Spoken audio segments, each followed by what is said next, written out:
O Supremo Tribunal Federal julgou constitucional a reserva de cotas sociais e raciais no programa Universidade para Todos, o ProUni. A decisão foi tomada na sessão plenária desta quinta-feira.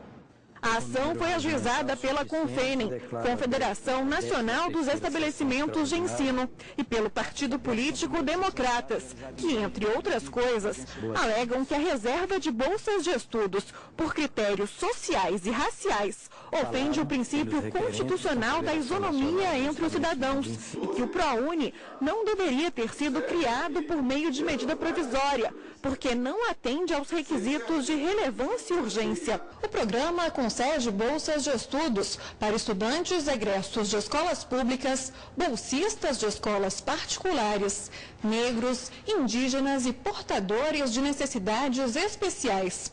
Para ser bolsista integral, a renda familiar do estudante não pode ultrapassar um salário mínimo e meio.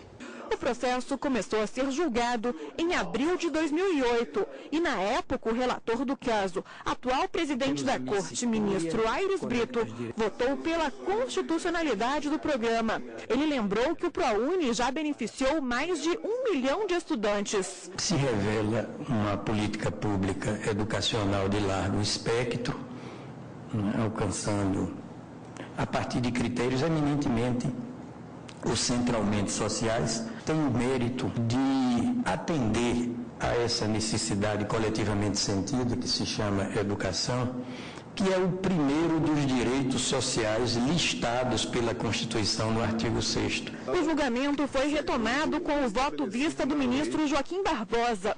O ministro acompanhou o voto do relator e entendeu que não é preciso lei complementar para estabelecer incentivos fiscais, já que pelas regras do ProUni, as instituições privadas que aderirem ao programa ficam isentas do recolhimento de alguns tributos. Por se tratar de incentivo fiscal, o ProUni não versa sobre a imunidade das entidades assistenciais e, por tal razão, não necessita de lei complementar para ser instituído. A ministra Rosa Weber também acompanhou o voto do relator. Para ela, não há inconstitucionalidade no programa. Eu também não vislumbro inconstitucionalidade ao entendimento de que ela tão só estimula a adesão ao programa ao dar prioridade no repasse dos recursos do FIES às instituições participantes do ProUni. O ministro Luiz Fux também votou pela constitucionalidade do ProUni e afastou o argumento de que o programa viola o princípio constitucional da autonomia universitária. O ingresso no ProUni é facultativo por adesão e isso é antinômico com a ideia de supressão da autonomia universitária. Pelo contrário, confia na autonomia universitária, entra quem quer. O ministro Dias Toffoli também acompanhou o voto do relator. Subscrevo o preciso voto de Vossa Excelência e julgo improcedente a ação.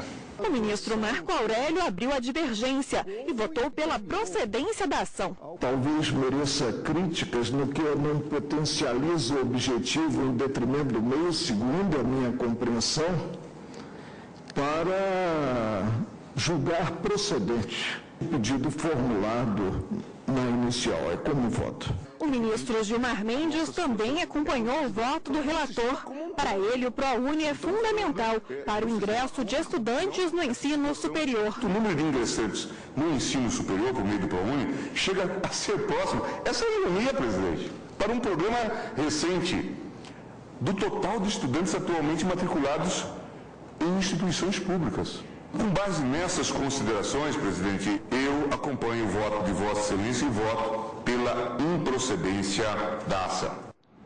E agora vamos conversar com a consultora jurídica da TV Justiça, Karina Zuccolotto. Boa tarde, Karina. Por que então o ministro Marco Aurélio votou contra o ProUni?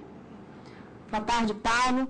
De verdade, o ministro Marco Aurélio, ele divergiu em relação a uma ele argumentou a inconstitucionalidade não para dizer que a lei que cria o ProUni, ela não é eficaz ou por alguma outra questão. Na verdade, ele entendeu, conforme a CONFENEM havia argumentado na inicial, que havia uma inconstitucionalidade formal na origem desta lei.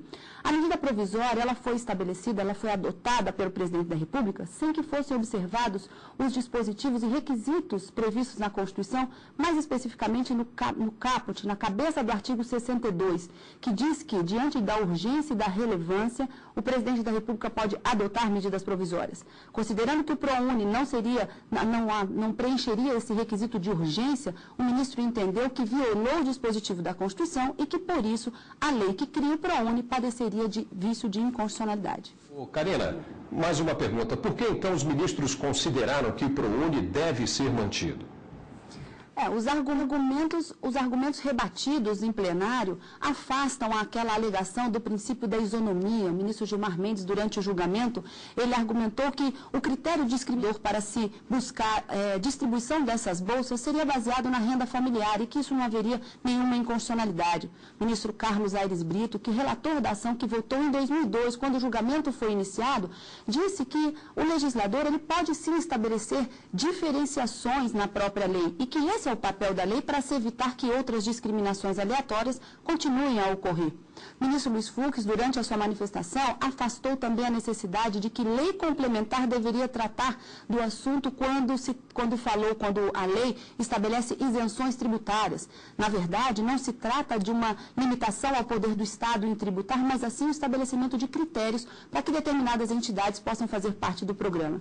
E outros argumentos também foram trazidos pelo próprio ministro Joaquim Barbosa, que teve a apresentação do voto vista na sessão de ontem, no sentido de que essa é mais uma política de inclusão social e que, portanto, não haveria qualquer inconstitucionalidade na lei do ProUni, exceto em relação ao posicionamento do ministro Marco Aurélio. Tá certo. Karina Zuccolotto, muito obrigado por sua participação aqui no Jornal da Justiça, primeira edição.